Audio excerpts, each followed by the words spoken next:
I'm Thomas Lecaque. I'm an assistant professor, last semester's assistant professor. I got the nod for tenure and promotion to associate professor starting with fall.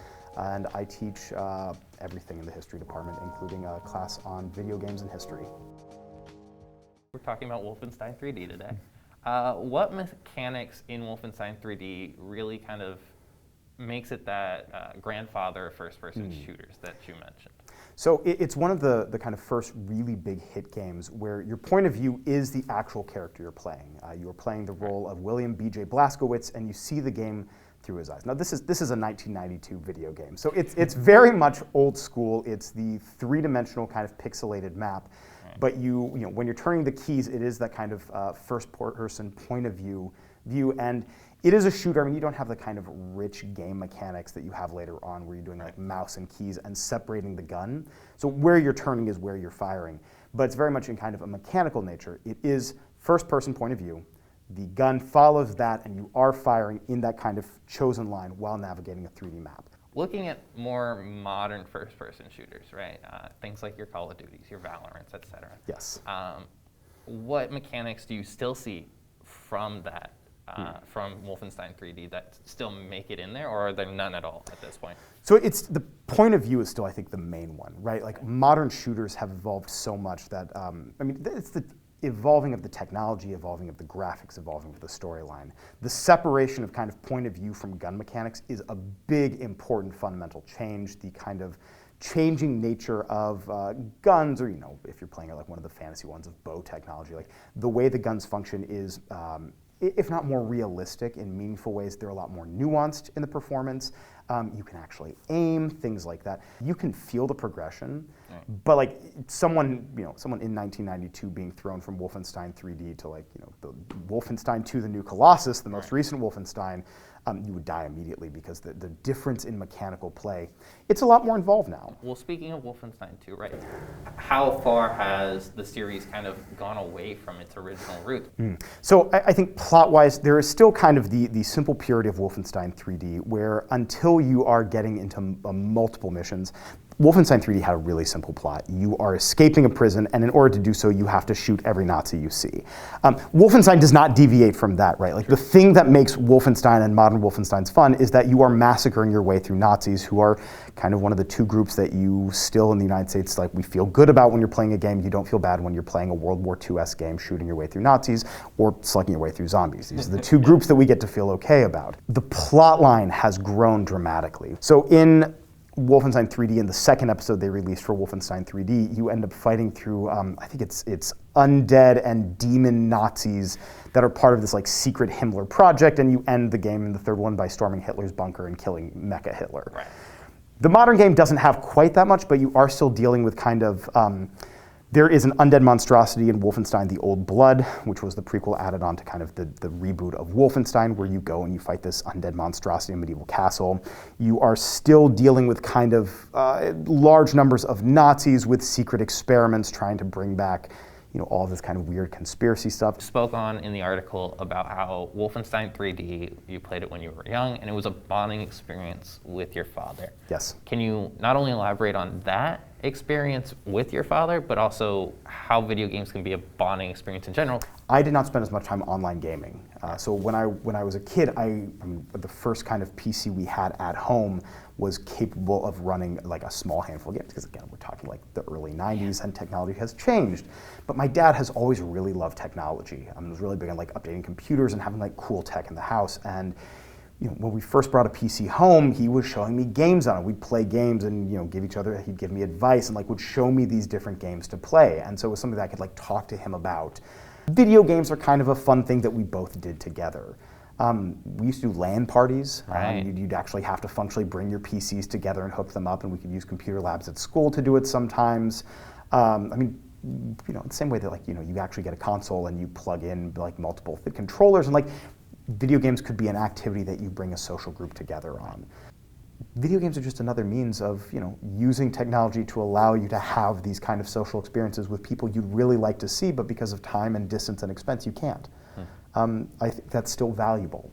I think it's, you know, people who don't play online games or don't use these technologies really don't understand, like, you know, talking to someone on the phone and talking to someone through chat, you're still talking. You said that, there's the two groups that we feel good about shooting still to this day, Nazis and the undead. Yes.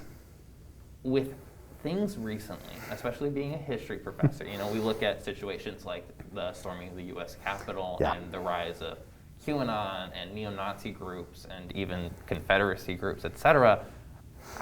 Is there still a lot of relevance from Wolfenstein that kind of hits close to home with people to this day? And where is that line between it's okay to shoot Nazis versus are Nazis kind of okay now? What's the situation? So the marketing that goes about for Wolfenstein 2, if you remember the marketing campaigns, really leaned into kind of the emergence of the alt-right as a very visible political factor. And so a lot of the marketing campaigns play around with the idea that the alt-right and the Nazis are linked. And that the game is, have fun with this kind of thing. The game itself does not reflect that kind of complex political nuance, unfortunately. But the marketing at least brings in the active reality that there are neo-Nazi groups alive and well in the U.S. today. And because of the way the U.S. defines free speech, we allow a huge number of hate groups, of militia groups with active goals to overthrow the government. I mean, a lot of really dangerous groups of people to operate openly because of the ways we choose to interpret both the First and Second Amendment.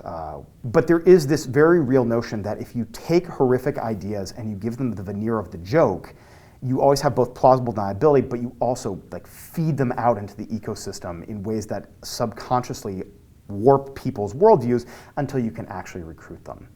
So going off of that, right? A lot of people argue that it's not video games' place to kind of take on and tackle politics, right? As someone who plays in the esports realm, I've been told, stay out of politics, right? No one cares what you think, that sort of thing. It's just a meme, it's just a joke, but mute and move on. Do you see it differently? Do you think games like Wolfenstein should be going for more of those political nuance? Video games shouldn't talk about politics, goes to TV shouldn't talk about politics, goes to film shouldn't talk about politics, goes to literature shouldn't talk about politics, goes to people shouldn't talk about politics, goes to never question the dominant group that wants to hang on to their power at whatever cost and whatever violence. I mean, it's a garbage argument, right? The problem with video games is that you have to look at both the predominant community that plays video games, which is changing. Demographically is changing, and that I like to hope will have a kind of positive impact. But I think Gamergate and all of the spin-off from there that gives birth to kind of the organized alt-right really does showcase the kind of rot at the core of the contemporary gaming community. Games like Wolfenstein play around with nuance in marketing, but don't play around with nuance in the actual construction of the game. So I used Wolfenstein 2, The New Colossus, as the core of my gaming and history class in the fall, looking at kind of the construction of America in the 1930s and 40s and what the game is actually reflecting. And one of the good things about the game is that really the real villains within Wolfenstein 2 are not just the Nazis, and we know that the Nazis are the bad guys. It's all of the people in America who would enable those ideas.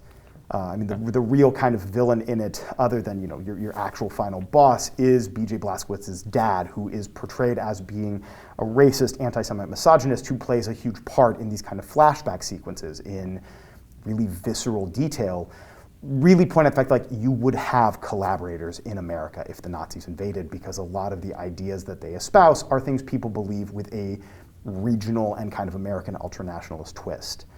And I think that's good, right? That's good that we're having that kind of nuance in a game, though it's very limited in their discourse because the core point is we have to shoot things. Yeah. The problem is that the central framing mechanism is the secret Jewish conspiracy. So you've accepted a Nazi talking point that is still alive and well in America. Every time you hear about George Soros-funded protesters, cosmopolitan elites, globalists, these are all dog whistles for Jews. Right? Anti-Semitic violence is alive and well in the modern world. It never went away. We just pretend it does over and over again. Building a central mythos where, the Nazis are right, they're just evil, is still, you're starting with the fact that the Nazis are right. You never start with the premise that the Nazis are right. The Nazis are not right. But the game, I don't think in any way, they're not trying to sell a Nazi worldview, but they are being sloppy about it, right? I think this is the problem with a lot of games, is that even the ones that are trying to sell nuance, look at the people writing them, right? Look at who's in the writer's room. This is also true in video game studios, where you have to think about who's writing these stories and what they're actually selling. The nuance is not there yet, but it's still a young art form. And I hope that it will figure out how quickly it actually has to mature, because the online nature of video games, when you screw up in these games and you create like actually atrocious ideologies, Brotherhood of Steel and Fallout 4, where your missions are all genocide. The Stormcloaks in Skyrim, who are just Nazis. I don't think they set out specifically to like rebuild the Nazis, but maybe they do. Maybe they intend you to find them atrocious, but the mechanics are not carefully built enough to guarantee that you recognize this instinctively. And choosing to pretend that this is not political is in itself a political statement. You teach video game history. Yep. This is a class that is being taught at the college level, and what I've noticed recently with one of my classes, I'm taking Good and Evil, is that a lot of students, myself included, growing up in a middle-class white family, don't have teachings and classes on race and race history and all these different nuances about homophobia, xenophobia, Yep. all these sorts of things. Is this a class that you feel should be taught at a younger age? I think that we have some fundamental problems in K through 12 education in this country. Part of it is that we have spent the last 20 years making it so that everything is teaching towards a test, and the idea that you have to quantify all learning into boxable scores, right? And so because we've now tied that to funding for schools, it makes it kind of an existential threat that you have to teach specifically to the test, specifically to get good marks, specifically to keep schools functioning and have people keep their jobs. What that means in kind of practice is that even if you had teachers willing and able to teach kind of more nuanced and less quantifiable, right, subjects, you would have the problem they can't, right? There's no time, there's no mechanism for doing so. You have to add on top of that that if you've been paying attention to the legislative landscape and the kind of backlash around the 1619 project, you have state legislatures who actively intervene in what can and cannot be taught in states to prevent nuanced discussions of things like racism and homophobia and misogyny and transphobia and xenophobia, immigration, complex issues that really people need to be better equipped with early on. You literally have legislatures that prevent you from doing so. It's not the content that should be the most important, it is what you're trying to teach them how to do. Right? If what you want to do is have a nuanced discussion about racism in America, you can actually teach that through things that people read or listen to or pay attention to on their own, and then you can bring back the continuity starting from the present and then looking backwards in time. Thank you for your time. That's my last question for today. So I really appreciate you sitting down with us, and yeah. It was an absolute pleasure. Thank you very much for having me.